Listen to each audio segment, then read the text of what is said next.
भारत ने और अमेरिका ने मिलकर एक फाइनली ट्रेड डील को साइन कर लिया है। फरवरी 2025 के महीने में जब भारत के प्रधानमंत्री का दौरा अमेरिका में हुआ था, उस दौरान दोनों देशों ने एक टारगेट वहां पर सेट किया था। टारगेट था कि 2030 तक दोनों देश अपना बायलैटरल ट्रेड यानी कि आपसी व्यापार जो है उसको $500 बिलियन के लेवल तक पहुंचाएंगे। इसको पहुंचाने के लिए दोनों देशों ने ये बात बोली कि हम एक multi sector bilateral trade agreement को नेगोशिएट करेंगे। फरवरी के महीने से 2025 के ही नेगोशिएशन चालू हो गई। नेगोशिएशन जैसे जैसे चल रही थी, ट्रंप इम्पेशेंट हो रहा था क्योंकि उसको एक डील चाहिए थी। उस डील को लाने के लिए उसने भारत के ऊपर एक 25% की टैरिफ लगा दी। डील उस समय नेगोशिएट हो रही थी, प्रेशर टैक्टिक टैरिफ का चल रहा था। नेगोशिएशन जून तक चलती रही। जून तक ये हुआ कि सबसे पहले नेगोशिएटर्स ने 25% टैरिफ के अम्ब्रेला के अंडर एक 19 चैप्टर्स का फ्रेमवर्क, 19 चैप्टरों का फ्रेमवर्क तैयार किया,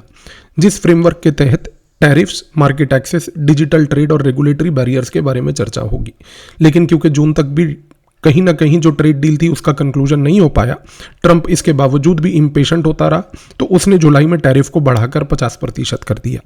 अब उसको ये लग रहा था कि ये बढ़ाई हुई टैरिफ जो है 50% की, ये भारत की अर्थव्यवस्था को बहुत ज़्यादा हर्ट करेगी और भारत इवेंचुअली जो है इस दबाव में आ जाएगा। लेकिन भारत ने जुलाई से लेकर फरवरी 2026 तक उस 50% की टैरिफ को झेला, उस दर्द को झेला। उस दौरान उसने और अन्य काफ़ी कदम लिए, लेकिन इवेंचुअली बिना दबाव में आए हुए और बिना अमेरिका के आगे घुटने टेक कर कि आप हमारी 50% की टैरिफ को घटा दीजिए, भारत ने फाइनली जो अब ट्रेड डील 2026 में नेगोशिएट करी है, इस ट्रेड डील के बाद अमेरिका ने खुद ये बोला है कि अब टैरिफ भारत के ऊपर मात्र केवल 18% की रह जाएगी। बहुत लंबे समय से जितने भी ग्लोबल पावर्स हैं, जिसमें यूरोप के देश हों या अमेरिका हो या कोई भी अन्य बड़ा देश हो, उसको हमेशा से ये लगता आया है कि भारत पहली बात तो वेट करता रहेगा, भारत के साथ बार्गेनिंग करते रहो, भारत के साथ आर्म ट्विस्टिंग करते रहो, उसको जिस भी तरीके से आपको तंग करना है करते रहो। इसका खमियाजा इवेंचुअली ये होगा कि भारत एक अनइक्वल टर्म्स पे एक ट्रेड डील को एक्सेप्ट कर लेगा, क्योंकि लोगों को हमेशा से विश्व शक्तियां जो हैं उनको ये लगता था कि भारत जो है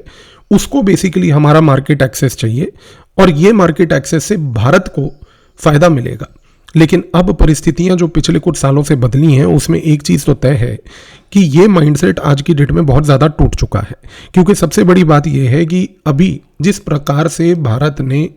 आज ईयू के साथ जनवरी के महीने में 2026 के mother of all trade deals जब साइन करी थी, तो उस यूरोपियन यूनियन के साथ हुई ट्रेड डील के तहत भारत ने पूरे विश्व को, बाकी शक्तियों को एक मैसेज बहुत स्पष्ट लैंग्वेज में दे दिया था कि पहली बात, भारत किसी के लिए अब वेट नहीं करेगा। और दूसरी सबसे बड़ी बात यह भी है कि यहाँ पर यूरोप के साथ ये ट्रेड डील साइन करने के बाद एक मैसेज अमेरिका को भी दे दिया था कि हमें टैरिफ का दर्द किसी भी प्रकार से अफेक्ट नहीं करेगा, क्योंकि हम अपने ऑप्शंस को डाइवर्सिफाई कर लेंगे, चॉइस आपको देखना है। इस रीज़न से चीज़ को समझिए कि जब भारत ने यूरोपियन यूनियन के साथ ट्रेड डील साइन करी, इसका बहुत ज़्यादा इम्पैक्ट उस समय अमेरिका को पड़ा।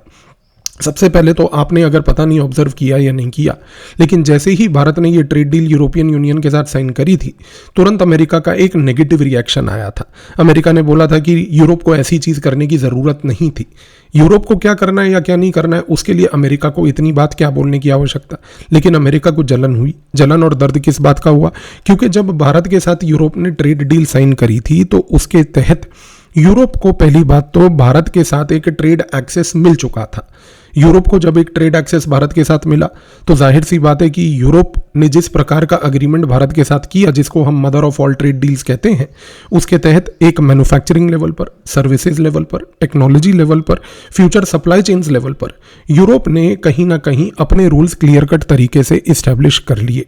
अब चीज़ को समझिए, अगर यूरोप ने पहले ट्रेड डील साइन कर ली तो इसका अर्ली एडवांटेज पहली बात यूरोप को मिला, और यूरोप को भी अर्ली एडवांटेज ये मिला कि उसको भारत की ग्रोइंग इकोनॉमी के अंदर आकर इन पर्टिकुलर एरियाज में टेक्नोलॉजी और मैन्युफैक्चरिंग से लेकर डिजिटल ट्रेड से लेकर रूल्स को इस्टेब्लिश करने की एक लीवरेज मिली। अब आप यूरोप और भारत के बीच की ट्रेड डील को अमेरिका के पॉइंट ऑफ व्यू से एक मिनट के लिए सोच के देखिए। ये इसलिए महत्वपूर्ण है क्योंकि अगर यूरोप ने सबसे पहले भारत के साथ ट्रेड डील साइन करी, उसने ट्रेड रूल्स को यहाँ पर, ट्रेड स्टैंडर्ड्स को यहाँ पर और साथ में ट्रेड पार्टनरशिप्स को भारत के साथ सीमेंट किया और लॉक किया, तो इसका मतलब पहली बात तो ये हो गया कि यूरोप को प्राइमरी एक्सेस भारत का मिल गया। इसका दूसरा मतलब ये भी हुआ, अगर आप अमेरिका के पॉइंट ऑफ व्यू से सोचो, कि अमेरिका ऑटोमेटिकली उस समय एक सेकेंडरी कैटेगरी में आ गया, क्योंकि अब यूरोप के साथ ट्रेड डील होने के बाद अमेरिका की यदि कोई कंपनी को, पहली बात तो इस पर्टिकुलर एरिया में, यानी कि मैन्युफैक्चरिंग हो, हाई टेक्नोलॉजी हो, या for that matter digital trade हो, अगर वहां पर आकर भारत के साथ किसी भी प्रकार का व्यापार करना था, तो उसको अब वो सेकेंडरी एक्सेस इसलिए कहलाया गया, या सेकेंडरी कैटेगरी इसलिए कहलाई गई, क्योंकि यहां पर यूरोप ने ऑलरेडी रूल्स भारत के साथ मिलकर, भारत और यूरोप ने एक प्रकार से चीज को मैनेज कर लिया था। इस कॉन्टेक्स्ट में ये कहना बिल्कुल गलत नहीं होगा कि जब हम बात करते हैं ट्रेड की, तो ट्रेड में सेकेंडरी होना हमेशा से एक सिग्निफाई करता है वीक बार्गेनिंग पावर। और यहां पर उस समय जब भारत और यूरोप ने ट्रेड डील को साइन करा, इस ट्रेड डील को देखकर अमेरिका किसी भी प्रकार से हर्ट नहीं हुआ, अमेरिका किसी प्रकार से गुस्सा नहीं हुआ। हाँ, अमेरिका ने एक नेगेटिव टिप्पणी जरूर दी, जो मैंने आपको बताया, इस पर्टिकुलर इंडिया यूरोप की जो ट्रेड डील थी उसको लेकर, पर अमेरिका को ये फीलिंग जरूर आ गई उसी समय 26 जनवरी 2026 को कि कहीं ना कहीं हम अब स्ट्रेटेजिकली आइसोलेट हो चुके हैं। इस रीजन से अमेरिका के अंदर एक बहुत ही ज़्यादा अर्जेंसी दिखी, और वो अर्जेंसी ये थी कि कहीं ना कहीं इस स्ट्रेटेजिक आइसोलेशन को बेसिकली ओवरकम करने के लिए हमें भी अब जल्दी से जल्दी ट्रेड डील को लॉक कर लेना चाहिए। दूसरा, इस पूरे रवैये को देखिए ध्यान से। जब से पिछले साल जून जुलाई के महीने से भारत के ऊपर 50% की टैरिफ लगी हुई थी, वो 50% की टैरिफ को लेकर पहली बात तो ना तो भारत गिड़गिड़ाया, उस दर्द को उसने पेशेंटली झेला। तीसरा, उसने किसी तरीके से कोई भी अजीब प्रकार के थ्रेटनिंग, रोने धोने वाले किस्म के स्टेटमेंट्स इशू कतई ही नहीं करे। लेकिन यहाँ पर कहीं ना कहीं उसने अपनी जिस प्रकार की नीति बनाई, जिसके तहत उसने अन्य देशों के साथ फ्री ट्रेड अग्रीमेंट्स करे, चाहे वो यूनाइटेड अरब एमिरेट्स हो या फॉर दैट मैटर वो चाहे यहाँ पर यूरोपियन यूनियन हो, इन सारे देशों के साथ जिस प्रकार की उसने ट्रेड डील साइन करी, उन ट्रेड डील्स के तहत ऑटोमेटिकली अमेरिका के ऊपर एक इनडायरेक्ट प्रेशर बना। और वो प्रेशर ये था कि अमेरिका के पास, हमने उसको एक ऐसी परिस्थिति में यहाँ पर लाके खड़ा कर दिया कि या तो वो अगर डील चाहती है तो वो डील भारत के साथ एक बैलेंस टर्म पर होगी, वरना भारत 50% की टैरिफ को यहां पर जो अमेरिका ने भारत के ऊपर लगाई हुई थी उसके सॉल्यूशंस ढूंढकर मल्टीपल देशों के साथ ट्रेड डील साइन करके ग्रेजुअली उस दर्द को वो कमजोर कर लेगा। इस कॉन्टेक्स्ट में ये जो यूएस के साथ अब जो फाइनली डील साइन हुई है, ये डील यहां पर किसी भी तरीके से ये सिग्निफाई नहीं करती है कि यहां पर या तो भारत की विक्ट्री हुई या अमेरिका की विक्ट्री हुई। यहां पर ये क्लियरली सिग्निफाई करती है कि भारत ने सबसे पहले उस दर्द को टैरिफ के झेलते हुए अपने ऑप्शंस डाइवर्सिफाई करके अमेरिका को स्ट्रेटेजिकली आइसोलेट कर दिया। तो यहां पर कोई भी ये बंदा नहीं कह सकता है कि इस पर्टिकुलर ट्रेड डील में अमेरिका की या भारत की विक्ट्री है,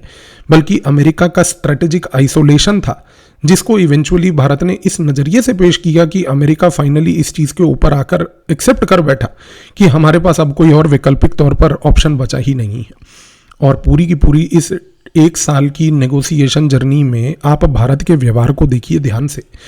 भारत ने यूएस के इकोसिस्टम को बहुत केयरफुली समझा। ट्रंप ने जिस प्रकार से लास्ट ईयर फरवरी के महीने में मुलाकात करके बोला कि हम ट्रेड को जो है $500 बिलियन बनाएंगे,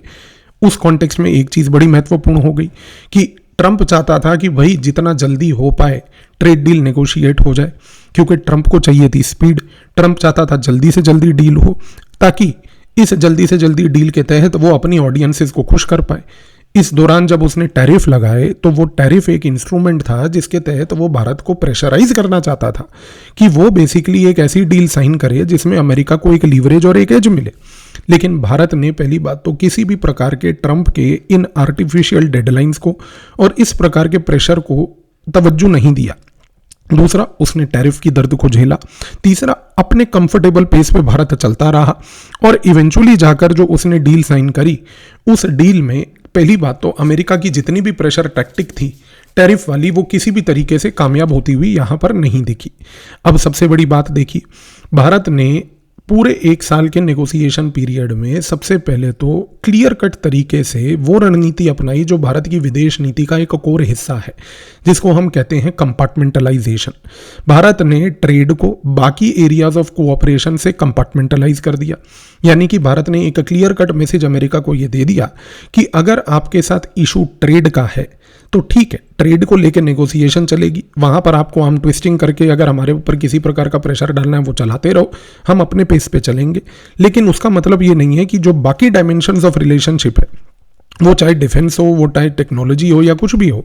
वहां पर पहली बात हम किसी प्रकार की आंच आने देंगे। कहने का मूल रूप से मकसद ये है कि भारत ने ये चीज क्लियर कर दी कि हमारी स्ट्रेटेजिक पार्टनरशिप अमेरिका के साथ एक जगह और ट्रेड पार्टनरशिप एक जगह। जब इन दोनों को आपने कंपार्टमेंटलाइज कर दिया और ट्रेड को आप एक कंपार्टमेंट के तरीके से सेपरेटली नेगोशिएट करने लगे, तो एक चीज क्लियर हो गई कि उस ट्रेड में भारत ने अपनी जो रेड लाइंस थी, जिसमें डेयरी सेक्टर था, एग्रीकल्चर सेक्टर था और डिजिटल रूल्स को लेकर गेम था, यहां पर भारत ने बहुत क्लियर कट तरीके से अपनी रेड लाइंस अमेरिका के सामने क्लियर रख दी कि यहां पर नेगोशिएशन जो होगा वो हमारे रेड लाइंस को एक्सेप्ट करके होगा। अब आप एक चीज को देखिए, जब भारत ने अमेरिका की टैरिफ की दर्द को एक्सेप्ट किया, अमेरिका की आर्टिफिशियली इंपोज्ड डेडलाइंस को एक्सेप्ट नहीं किया, इस कॉन्टेक्स्ट में भारत ने अपनी जो रेड लाइंस थी, जिनके ऊपर वो चाह रहा था कि भारत दब के कमजोर होकर यहां पर एक्सेप्ट कर जाए और हम ट्विस्ट कर जाए, इस कॉन्टेक्स्ट में ऐसा कुछ भी नहीं हो पाया, क्योंकि भारत ने यहां पर बिना चिल्लाए, बिना शोर मचाए सिर्फ एक चीज बोल दी कि यहां पर एग्रीकल्चर, डेयरी और खास करके डिजिटल रूल्स जो हमारी रेड लाइंस हैं, इनमें हम मूव नहीं करेंगे। आप टैरिफ लगाओ, आप टैरिफ के ऊपर टैरिफ लगाओ, आप टैरिफ के ऊपर टैक्स लगा के फिर से टैरिफ लगाओ, लेकिन हम अपनी ये जो रेड लाइंस हैं इनको कभी भी ब्रीच होने नहीं देंगे। तीसरी सबसे बड़ी चीज, भारत ने अपनी इकोनॉमी और अर्थव्यवस्था की साइज को यहां पर लीवरेज किया। भारत ने कभी भी अमेरिका को यह मैसेज नहीं दिया कि आपको हमारी जरूरत है या हमें आपकी जरूरत है, बल्कि भारत ने जो गेम खेला वो बड़ा कैलकुलेटेड था। भारत ने यहां पर जब यूरोपियन यूनियन के साथ ट्रेड डील साइन कर ली, उस ट्रेड डील के तहत उसने ऑटोमेटिकली एक मैसेज पूरे विश्व को और खास करके अमेरिका को दे दिया कि आज अगर आप भारत जैसी ग्रोइंग अर्थव्यवस्था को निग्लेक्ट करते हैं, तो ये निग्लेक्ट करने से सबसे पहली चीज तो ये होगी कि आप इस मार्केट के अंदर आकर उन चीजों को एक्सेस नहीं कर पाएंगे, क्योंकि यहां पर दूसरे प्लेयर्स ऑलरेडी आकर वो चीजें एक्सेस कर लेंगे जो आपको कहीं ना कहीं एक प्रॉब्लम क्रिएट करके देंगी। इस कॉन्टेक्स्ट में जो अमेरिका का स्ट्रेटेजिक आइसोलेशन था, जिसमें भारत ने अपनी अर्थव्यवस्था की साइज को और यूरोपियन यूनियन के संघ और बाकी फ्री ट्रेड अग्रीमेंट्स जितने किए उन सबको इस तरीके से पैकेज किया कि अमेरिका इवेंचुअली यहां पर उस स्ट्रेटेजिक आइसोलेशन को ओवरकम करने के लिए उसने ट्रेड डील भी साइन करी। और ट्रेड डील के साथ साथ सबसे बड़ी बात यह भी है कि इस कॉन्टेक्स्ट में उसने जो भारत की रेड लाइंस थी, एग्रीकल्चर, डेयरी और डिजिटल ट्रेड को, उनको भी कहीं ना कहीं नेगोशिएट करके एक्सेप्ट करा। इस कॉन्टेक्स्ट में अब एक चीज बड़ी क्लियर है कि ट्रेड डील साइन हो गई है। ट्रेड डील साइन होने के बाद टैरिफ्स 18% हो गए हैं, लेकिन यहां पर डिबेट खत्म नहीं होता। डिबेट इसलिए खत्म नहीं होता क्योंकि एक चीज बड़ी अभी भी यहां पर प्रॉब्लमेटिक चीज है। अमेरिका बार बार एक मैसेज और ट्रंप बार बार एक मैसेज देता है और स्टेटमेंट देता है कि हमने टैरिफ इसलिए घटाई भारत के ऊपर क्योंकि भारत ने रूस से तेल लेना जो है कम करके खत्म कर दिया, पहली बात। दूसरी बात, रशिया यहां पर बार बार स्टेटमेंट देके कहता है कि भारत ने किसी प्रकार का तेल लेना खत्म नहीं किया, भारत ने इस प्रकार की कोई ऑफिशियल हमारे साथ टिप्पणी नहीं करी। और तीसरी बात, भारत भी यहां पर एक जगह पर जब रूस इस प्रकार के स्टेटमेंट देता है कि हमारे साथ उसने किसी प्रकार के तेल व्यापार में कटौती नहीं करी, अमेरिका बोलता है कि उसने हमारे यहां से तेल की जो हमारे कहने पर रशिया से तेल खरीदने का काम था उसकी कटौती कर दी। इस केस में भारत ऑफिशियली किसी प्रकार की कोई स्टेटमेंट नहीं देता। तो यहां पर अब गेम है कि इवेंचुअली कौन सच बोल रहा है और कौन झूठ बोल रहा है, क्योंकि ट्रंप का रवैया समझिए। ट्रंप यहां पर बार बार ये पॉलिसी को इसलिए रिपीट कर रहा है क्योंकि यहां पर पहली बात, गेम जो है इस कॉन्टेक्स्ट में अमेरिका, भारत और रशिया के बीच वो कतई ही ऑयल नंबर्स का नहीं है। वो गेम है यहां पर केवल और केवल पहली बात तो नैरेटिव कंट्रोल का। यहां पर गेम है एक इस प्रकार के सिग्नलिंग एक्टिविटी का जिसमें 3 पर्टिकुलर चीजें इन्वॉल्व्ड हैं। एक ट्रायंगल है जिसमें पहला इन्वॉल्व्ड है स्ट्रेटेजिक एम्बिग्विटी, दूसरा इन्वॉल्व्ड है प्लॉजिबल डिनाइबिलिटी और तीसरा यहां पर एक इन्वॉल्व्ड है ऑडियंस स्पेसिफिक मैसेजिंग। अब ये गेम क्या है, ध्यान से समझिए। अमेरिका का खेल ये है कि अमेरिका और ट्रंप बोलता है कि हमने भारत को बोला कि आप रूस से तेल नहीं खरीदेंगे और इवेंचुअली भारत ने वो बात मानी, उसने रूस से तेल खरीदना बंद कर दिया। इसको खरीदने की वजह से, बंद करने की वजह से हमने भारत के ऊपर टैरिफ जो है वो कम कर दी और एक ट्रेड डील साइन कर ली। ट्रंप ऐसा क्यों बोल रहा है? क्योंकि उसको चाहिए नैरेटिव कंट्रोल, और वो नैरेटिव कंट्रोल चाहिए उसको अपनी डोमेस्टिक अमेरिका की ऑडियंस को लेकर, और खास करके जितने भी उसके अलायंसेज हैं वर्ल्ड में और जो अमेरिका के दोस्त हैं उनको लेकर। आज अमेरिका अगर ये बात बार बार जताता है जिसका भारत खंडन नहीं करता, उस गेम को समझिए। क्योंकि अमेरिका अगर ये बात कहने की कोशिश कर रहा है कि देखिए मेरे हाथ में चाबी है जिसके तहत मैं भारत की एनर्जी पॉलिसी को आज कंट्रोल करता हूं, तो उसके तहत वो मैसेज देना चाह रहा है अपने डोमेस्टिक ऑडियंस को कि देखिए हम यहाँ पर एक गुंडे और दादा टाइप के लीडर हैं जो बेसिकली दूसरे देशों की एनर्जी पॉलिसी को आर्म ट्विस्ट कर सकते हैं, और इसकी वजह से पूरे अमेरिका में लोग करेंगे ट्रम्प ट्रम्प ट्रम्प, तो उसकी जय जयकार होगी जो वो वहाँ पर चाहता है। दूसरा, वो अपने एलाइज को मैसेज देना चाहता है कि देखिए अगर मैं भारत जैसे देश के यहाँ पर उनकी एनर्जी पॉलिसी को ट्विस्ट कर सकता हूँ, तो कल को मैं आपकी भी एनर्जी पॉलिसी को ट्विस्ट कर सकता हूँ। और भारत यहाँ पर ये चीज़ समझता है कि ये ट्रंप की साइकोलॉजिकल पर्सनैलिटी का एक बहुत बड़ा हिस्सा है, क्योंकि ट्रंप एक नॉर्मल प्रकार का व्यक्ति नहीं है, उसको साइकोलॉजिकल लेवल पर कुछ डिसऑर्डर्स हैं, और वो इन डिसऑर्डर्स के तहत ये जो गतिविधियां कर रहा है, इन गतिविधियों को भारत पहली बात तो उस साइकोलॉजिकल डिसऑर्डर को अनफोल्ड होने देता है। क्योंकि आप जानते हैं कि हर एक देश के पास उनके इंटेलिजेंस लेवल पर खास करके दूसरे लीडर्स की एक बहुत गहरी साइकोलॉजिकल प्रोफाइलिंग होती है। खैर हम यहाँ पर इस वीडियो में साइकोलॉजिकल प्रोफाइल ऑफ ट्रंप की चर्चा नहीं कर रहे, वो अगर आप चाहेंगे तो किसी सेपरेट वीडियो में हम लोग देख लेंगे। लेकिन यहाँ पर जो चर्चा हो रही है वो ये है कि कहीं ना कहीं ट्रंप ने टैरिफ रिडक्शन को फ्रेम इस तरीके से करने की कोशिश की है कि वो दिखाना चाहता है कि ये टैरिफ रिडक्शन भारत के लिए जो मैंने किया वो एक रिवॉर्ड है। क्योंकि यहाँ पर वो बेसिकली ये दिखाना चाह रहा है जिसको हम कहते हैं एट्रीब्यूशन फ्रेमिंग। एट्रीब्यूशन फ्रेमिंग का मतलब होता है कि एक विजिबल पॉलिसी जिसमें उसने टैरिफ को घटाकर 18% किया, उसको कन्वीनियंटली आज की डेट में वो लिंक कर रहा है एक ऐसे एक्सप्लेनेशन के साथ जिसको हम कहते हैं ऑयल रिडक्शन, जहां पर आज इस पर्टिकुलर ऑयल रिडक्शन के साथ लिंक करके वो एक लीवरेज क्लेम करना चाहता है, वो भी इस तरीके से जहां पर कोई उसके पास प्रूफ नहीं है। आप सोच के देखिए कि क्या आपको लगता है कि अमेरिका के पास इस मोमेंट पर वर्ल्ड में किसी भी देश का कोई डेटा नहीं होगा? अगर ट्रंप इतना ही सच्चा है कि भारत ने रशिया से मान लीजिए तेल खरीदना बंद कर दिया, जो ट्रंप बार बार दावा करता है, तो आज ट्रंप या ट्रंप की सरकार को कौन रोक रहा है कि एक प्रेस कॉन्फ्रेंस करके, कम से कम वो प्रेस कॉन्फ्रेंस रेगुलरली जो करता है उसके तहत आकर वो ये बात बोल दे कि देखो जी ये स्लाइड चला दे पीछे, जैसे यहां पर भी कुछ लड़के आजकल स्लाइड चलाते हुए देखे आपने, तो एक स्लाइड चला दे वो भी पीछे कि देखो जी ये स्लाइड चल रही है, ये पहले इनका जो है व्यापार था ऑयल को लेकर, अब ये इतना हो गया। बस आपके पास किसी प्रकार का कोई डेटा नहीं है। आप यहां पर कर रहे हो एट्रीब्यूशन फ्रेमिंग, आप यहां पर कर रहे हो नरेटिव कंट्रोल अपनी डोमेस्टिक ऑडियंस और अपने एलाइज के लिए। लेकिन ब्यूटी क्या है कि इस गेम में रशियंस भी कोई कम नहीं है। रशिया भी यहाँ पर एक डिनायल विद क्लैरिटी का गेम खेल रहा है। वो बार बार ये बात बोलता है जैसे ही अमेरिका की तरफ से स्टेटमेंट आती है उसके अगले दिन ही कि भारत ने किसी प्रकार से हमारे यहाँ पर से कोई तेल खरीदना बंद नहीं किया है और ना ही इस प्रकार की कोई ऑफिशियल लेवल पर भारत और रशिया के बीच में अंडरस्टैंडिंग हुई है। तो रशिया यहाँ पर सिग्नल करना ये चाह रहा है कि देखिए सबसे पहले कोई भी वेस्टर्न कंट्री हो या अमेरिका हो, वो आज की डेट में इस प्रकार से भारत और रशिया की पार्टनरशिप को तोड़ नहीं सकती। रशिया आज भी कहीं ना कहीं रिटेन करता है अपने स्ट्रेटेजिक बायर्स के ऊपर एक इन्फ्लुएंस,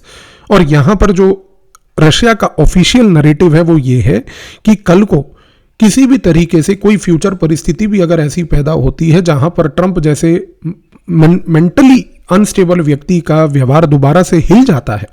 तो इस कॉन्टेक्स्ट में भारत और रशिया के पास एक लीवरेज है कि कहीं ना कहीं वो अपने ऑयल ट्रेड को फिर से यहां पर बढ़ाकर ट्रंप को फिर से इरिटेट कर सकते हैं। रशिया का पूरा व्यवहार यहाँ पर पोजीशन प्रिजर्वेशन का है कि जिसमें रशिया अपनी स्ट्रेटेजिक पोजीशन को सिर्फ प्रिजर्व करके ये रख रही है, ये कह के ट्रंप को कि कहीं पर भी ऐसी कोई परिस्थिति पैदा ही नहीं हुई।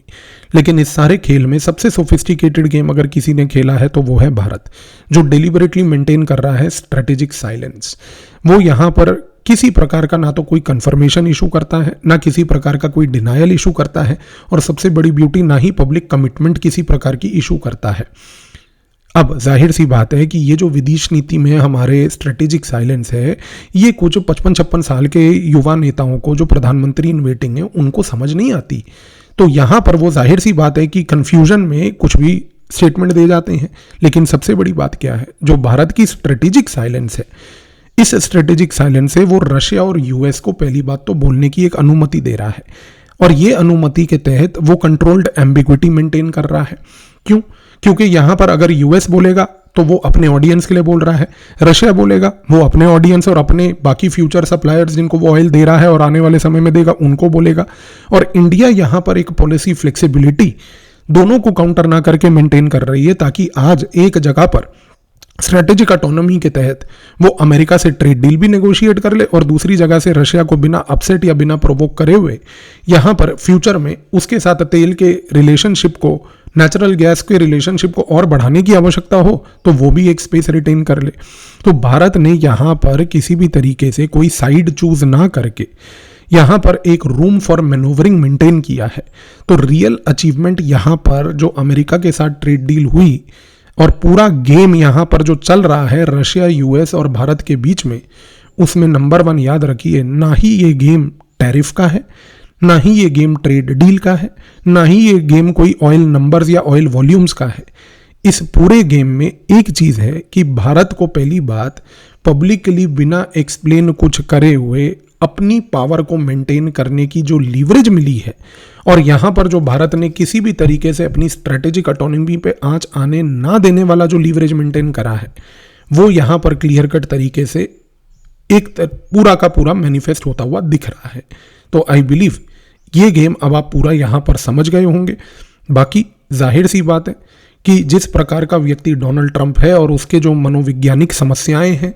उन समस्याओं का हल तब तक नहीं हो सकता जब तक वो खास करके इन चीज़ों का एक प्रॉपर ट्रीटमेंट ना ले। इस ट्रीटमेंट के लिए अगर उसको किसी प्रकार की आवश्यकता हमारे यहाँ पर आगरा या बरेली या जयपुर या किसी और स्थान के इस प्रकार के इंस्टीट्यूशन में हो, तो भारत उसको खुले दिल से यहाँ पर वेलकम करके उसके ट्रीटमेंट का इलाज डेफिनेटली करवाएगा। धन्यवाद।